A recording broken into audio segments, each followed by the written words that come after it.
তো ইমাম ও খতিব সাহেবগণ এবং প্রিয় সহকর্মীগণ, আসসালামু আলাইকুম। আমি মোহাম্মদ মিজানুর রহমান। আমি অতিরিক্ত পুলিশ সুপার, প্রশাসন ও অর্থ।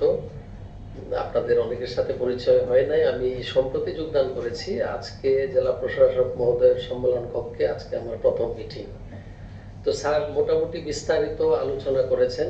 আমাদের দিক থেকে পুলিশ সুপার মহোদয় সবকিছু বিচার বিশ্লেষণ করে আমরা নিরাপত্তা পরিকল্পনা গ্রহণ করেছি।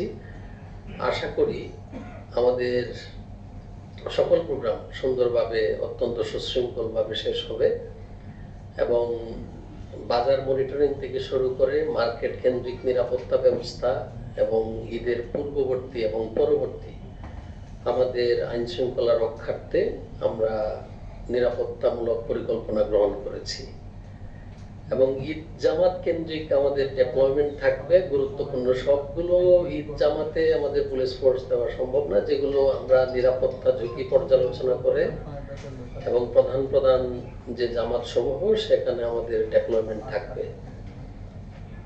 আর আপনাদের সকলের সহযোগিতা কামনা করি, কারণ আইন শৃঙ্খলা এটা আসলে পুলিশের একার পক্ষে সম্ভব না। আপনাদের সকলের সার্বিক সহযোগিতা থাকলে এবং যে কোনো ধরনের তথ্য আমাদেরকে যদি দিয়ে সহায়তা করেন, যে কোনো নিরাপত্তা ঝুঁকি অথবা যে কোনো সেন্সিটিভ কোনো ইনফরমেশন থাকলে আমাদেরকে জানাবেন। আর আমরা বিস্তারিত এবং ব্যাপক পরিকল্পনা গ্রহণ করেছি, আশা করি কোনো সমস্যা হওয়ার কথা না। আর আমাদের